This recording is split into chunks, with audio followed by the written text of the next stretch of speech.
Hey Horse Pros, it's Cerise, your marketing success coach from HorseBiz Success and HorseBiz Automated, where we help horse industry professionals create a profitable and meaningful business they love. Thanks so much for joining me. If you're familiar with the HorseBiz Success YouTube channel, welcome back. This video is video 2 of 3 in the anti-marketing guide to market your horse biz in 2023. If you haven't seen video 1 yet, I recommend you pause this video and click the link on your screen to watch the first video and get up to speed. So in my previous video, I introduced you to stage 1 of our ultimate client herd building guide for horse pros, the socializing stage.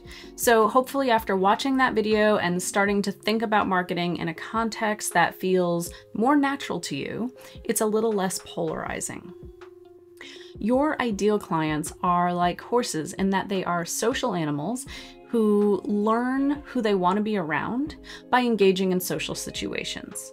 Now, in stage 1, you have already learned how to show them that you're someone they want to engage with and that you're very likely someone who's going to take care of their needs and the needs of their horse through your social media content.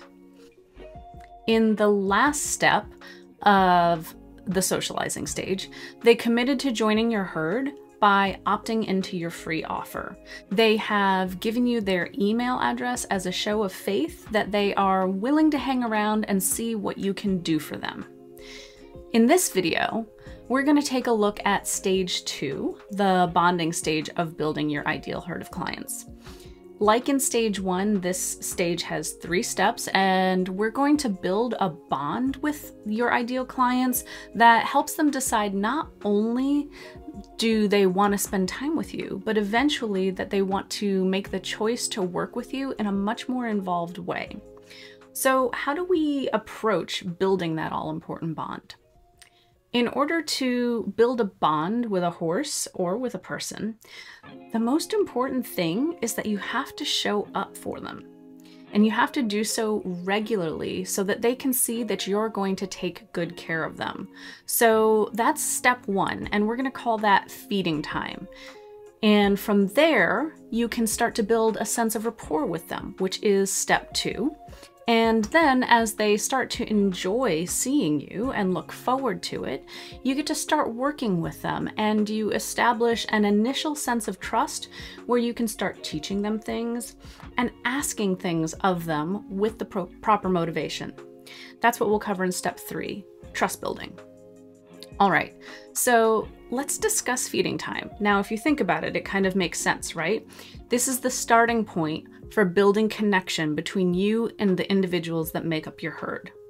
Now, I'm sure you know that feeling that really warms your heart when you show up at the barn to feed and the horses start to nicker as you bring them their hay or their grain.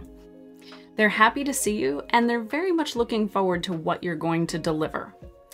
On the other side of that, what happens if you are late or worse yet, you miss a feeding? They start to get anxious, they start to display anxiety-based behaviors, and they start to search for food. Eventually, they might even get so desperate that they start breaking down fences and leaving. Now, of course, you would never do that to your horses. You love your horses, you take excellent care of them, they feel cared for because you nurture them. But what about potential and even existing clients? How do you nurture them? It starts by showing up in their inbox with regularly scheduled emails. Just like checking in with your herd of horses for regular feeding, your potential clients need to be cared for and to feel that you're going to be there to meet their needs in a safe and supportive way. When you show up for them on a consistent basis as scheduled and deliver something they look forward to, they start to look for you. Maybe they even nicker at you. Why? Because they know you're going to take care of them and they're going to like what you bring them. It's important to acknowledge that unlike horses, prospective clients that find their way to your email list are not fenced in or stabled in any way. They can leave at any time. So it's up to you to keep delivering the feed that they want and need. And if you do that, they'll stick around.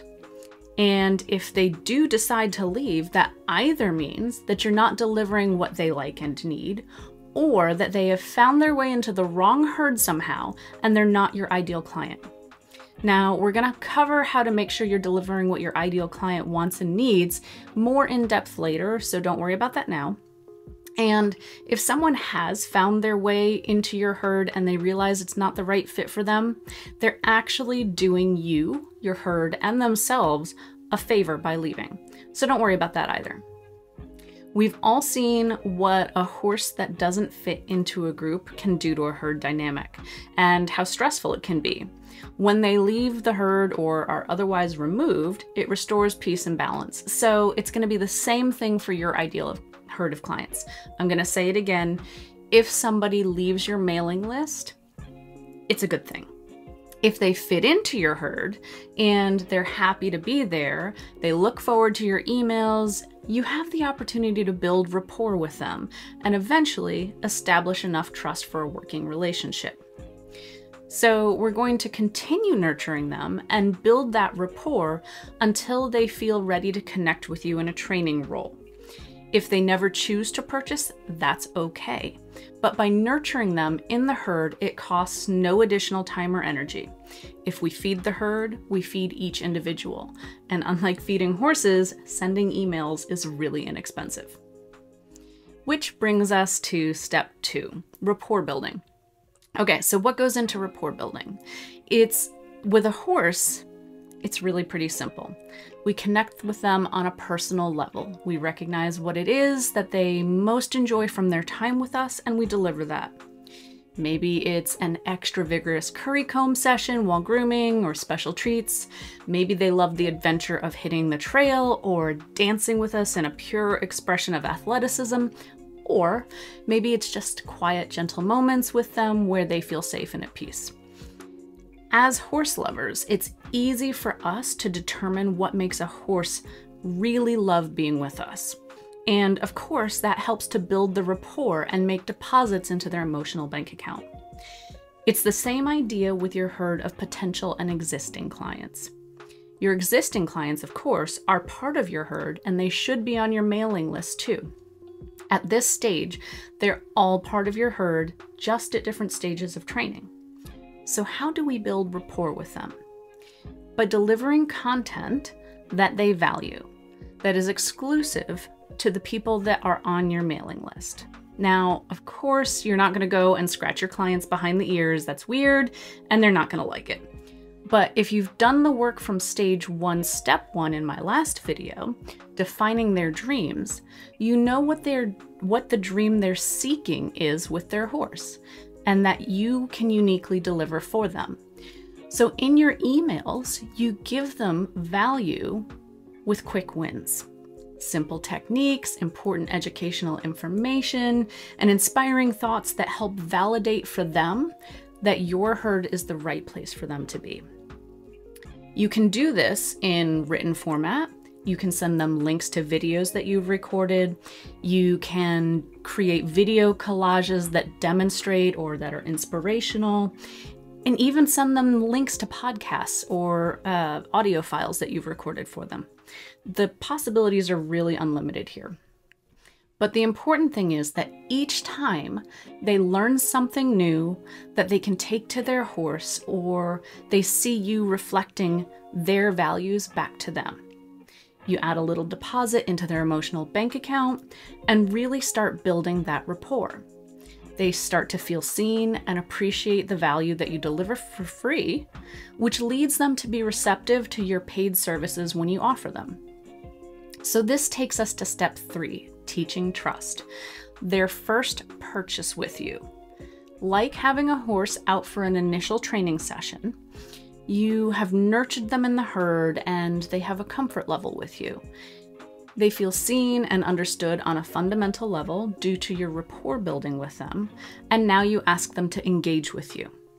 Like training horses, there needs to be a motivation for them to engage, an end result that they're seeking.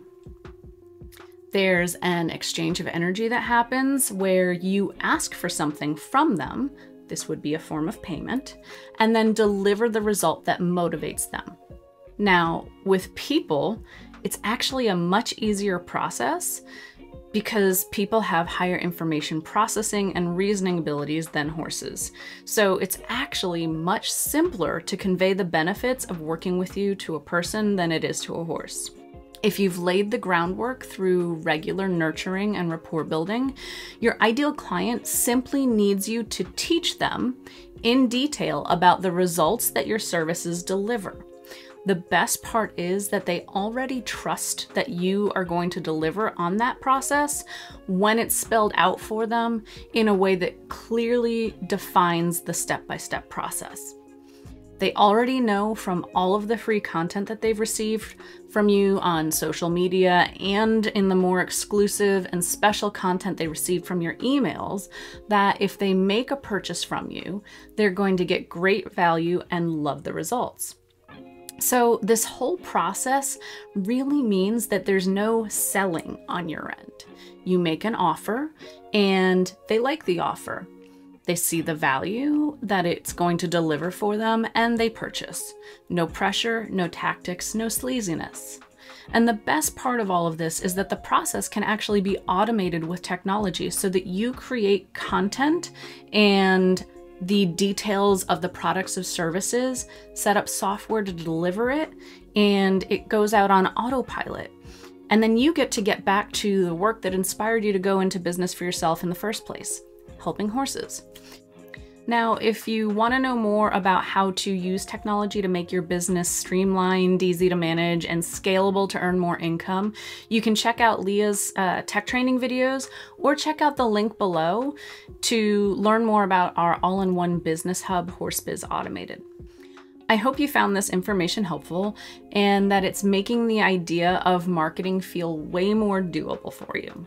In my next video, we're going to dive into stage 3 of the Ultimate Client Herd Building Guide for Horse Pros, which is going to cover how delivering your services well is a form of marketing, how and when to sell the next service, and how happy clients can help you attract even more of your ideal clients. So make sure to hit the subscribe and follow buttons to stay up to date on all of our videos. On behalf of the entire team at HorseBiz Success, I'm wishing you all of the best because the horses we love need horse pros like you.